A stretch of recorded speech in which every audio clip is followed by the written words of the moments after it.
ব্রাহ্মণবাড়িয়ার বাঞ্ছারামপুরে ব্রিজের ফুটপাত দখল করে ব্যবসা পরিচালনার ব্যয়ে 10 ব্যবসায়ীকে মোট 46,000 টাকা জরিমানা করা হয়েছে। বুধবার বিকেলে উপজেলা মোড় এলাকায় এই অভিযান পরিচালনা করেন বাঞ্ছারামপুরের নির্বাহী অফিসার ও দায়িত্বপ্রাপ্ত মেয়র ফেরদৌস আরা। অভিযানে দেখা যায় ফুটপাত দখল করে ডাব, তাল, লেবু, ভাজা পোড়া, আচার সহ নানা পণ্য বিক্রি করছিল একাধিক ব্যবসায়ী। এর ফলে পথচারীদের চলাচলে বাধা সৃষ্টি হচ্ছিল এবং ব্রিজ এলাকায় যানজট বেড়ে যাচ্ছিল।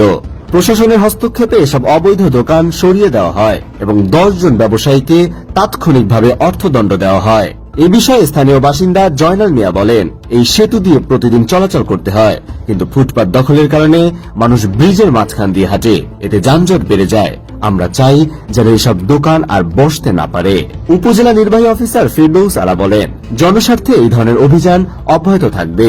আইন অমান্য করলে ভবিষ্যতে আরো কঠোর ব্যবস্থা নেওয়া হবে।